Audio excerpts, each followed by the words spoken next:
Welcome to Love and Murder. I'm your host, Ky. I'll be joined by my co-host, Char. Sometimes confessions are good, like when your high school crush confessed that they like you too, or when your spouse confesses that they booked a surprise month-long, all-expenses-paid vacation for y'all. But sometimes confessions can become your worst nightmare, like when your 9-year-old confessed that they broke your $1,500 vase, or on your mom's deathbed, she confessed that she killed her ex-boyfriend and buried him in your backyard under her prize-winning roses. Yeah, let's get into it. It's Deathbed Confessions on Love and Murder.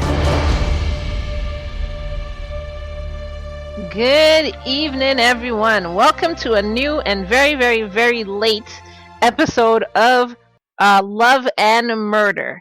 I'm sorry, I know we usually post on Thursdays, but we've been very naughty. So, and wait, no, over here y'all use naughty a different way. You use naughty for sexual, right? Okay, actually, you can speak for yourself, but I've been nice over here. You might have been naughty, but I've been nice. No, that's what I'm saying. That's what I'm saying. Naughty. So I'm using the British sense of the word naughty in terms of, bad. We've been bad, not naughty in sexual So not sense. Naughtty, But yes, we've been but naughty. Notty. We got it. That's cute. What? It No. is Naughtty. Well, how can you say then that it doesn't mean something sensual, sexual, and bad? Because that is the United States definition of it. But when I say naughty, I mean so that's not the same thing. It should be spelled different. It's not spelled different. It's spelled exactly the same way. Oh, I'm so confused. Okay. Blame the when queen. I say Just naughty, blame the queen, everyone. Okay, I got it. We didn't get the show out on time. Right. That's how we've been naughty. Not in terms of Char doing some crazy sex escapade in her house with 5 dudes. Not that kind of naughty. No, that was only a fantasy. It hasn't happened yet. That's not going to happen in Char's Crazy Stories or Crazy Life or our bonus episodes on Saturday. So don't even ask, guys. Okay, I've done a lot of things, but that's the one. That was my fantasy. It hasn't happened. All right, let's leave it. Let's leave dead horses where they lie. Does that make sense? And I know I say it. I know I say that. I say naughty with a British accent. I know that. I know it sounds weird. Naughty. Say it. How do you say it? Naughty. How do you say it? No, we say no. But how do you say it? Naughty. Not naughty. Naughty. I've been naughty. Okay. No, naughty or no, it's naughty. We say naughty. It almost sounds like Knotty. Naughty or nice. We just say naughty. You say naughty. Naughty. But yeah, I say naughty. Tail for tail when I've been naughty. Well, I will tell y'all why I talk. There's some words I seriously say with a British accent. Blame it on the queen. No, seriously, like if y'all subscribe to our Patreon, you'll get bonus episodes of behind the scenes of us also. So you'll get to find out why I have randomly, as an American, I randomly have a British accent as well. And it's not something I purposefully put on it. Seriously, this is just me. So go over to our Patreon, www.patreon.com/love and murder, and you can get behind the scenes over there. And one day we'll do an episode of why I speak the way I speak, and you'll get to hear my in and out from the American accent to a Brit accent. You'll know it's not fake, it's real, guys. It's real as it gets. I swear on everything, this is me. When I'm trying to say naughty with an American accent, it's seriously like I don't know how to say it. Naughty. I think it's cute. I think it's actually adorable. I'm just going to go with that. I think it's adorable.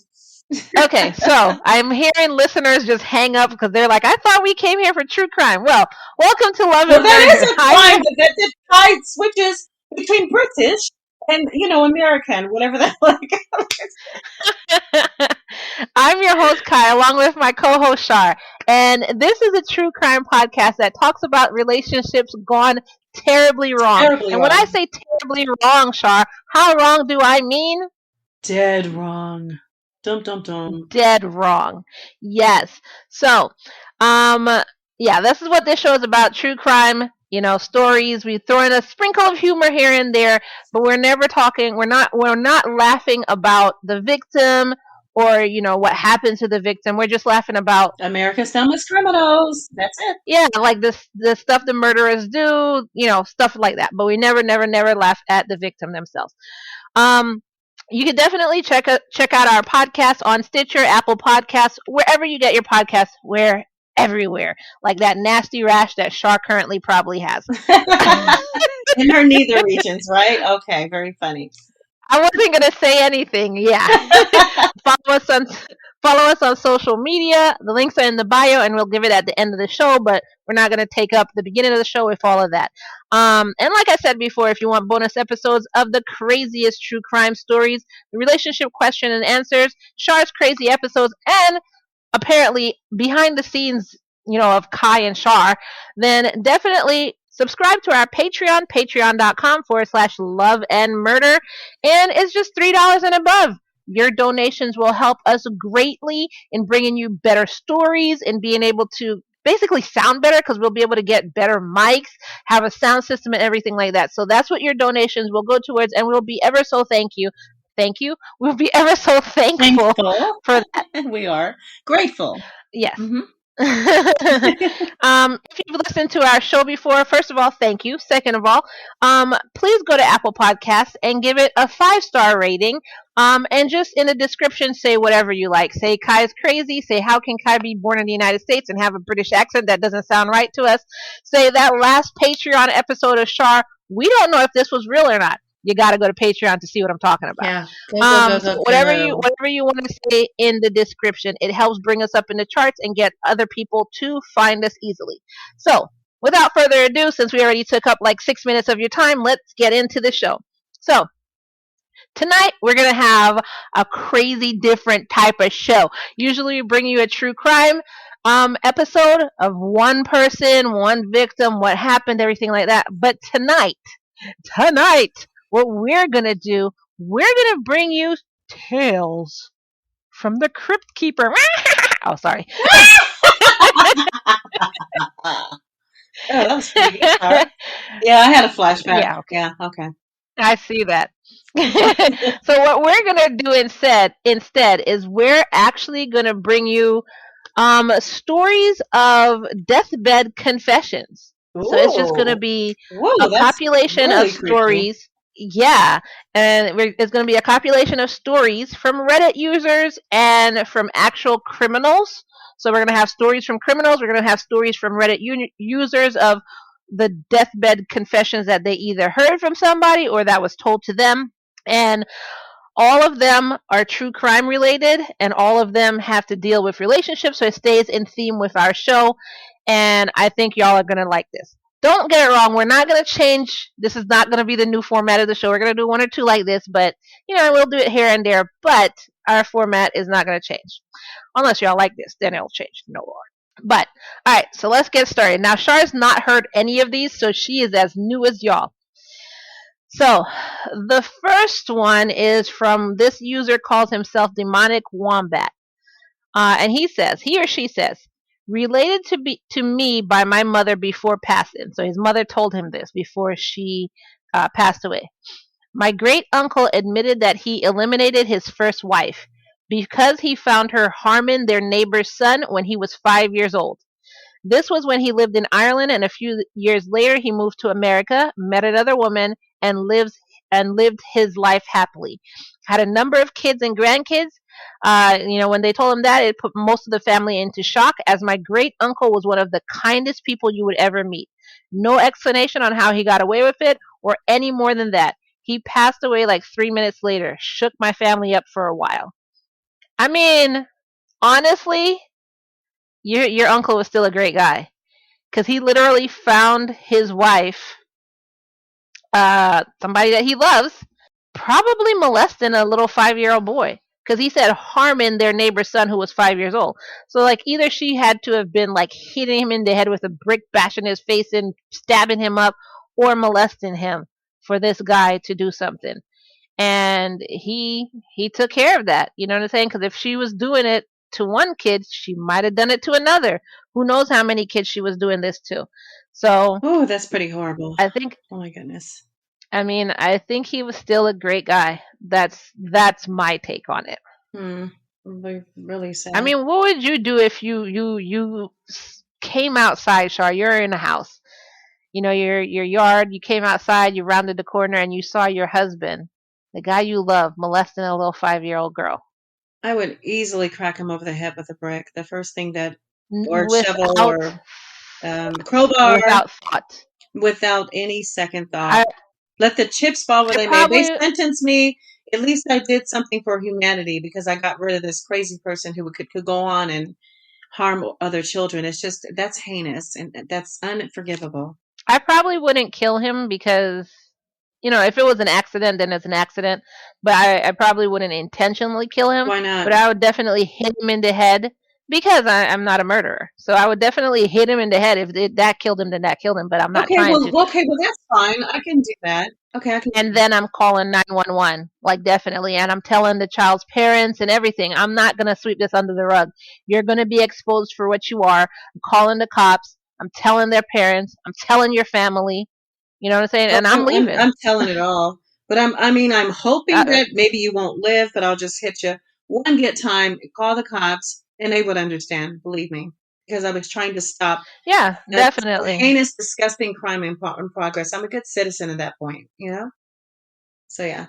Oh my God, that's horrible. Okay, so the next story comes from Please Be Unique 27.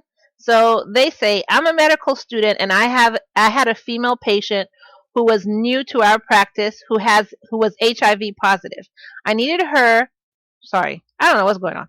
I needed to ask her how she got the virus.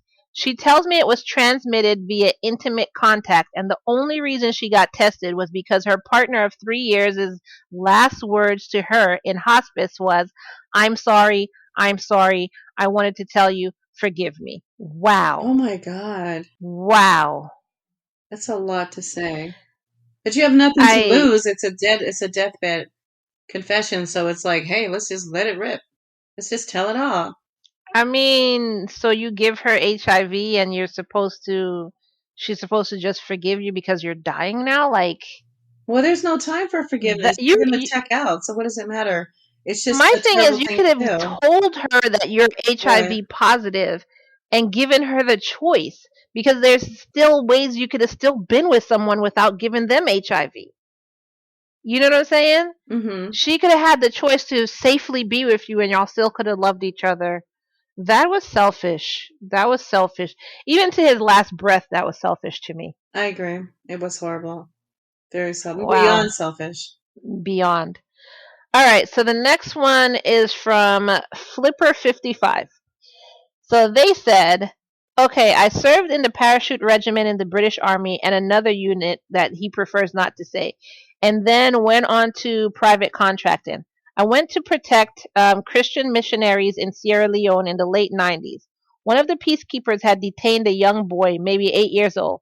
I asked what he'd done wrong to the missionary, and she said, ask him.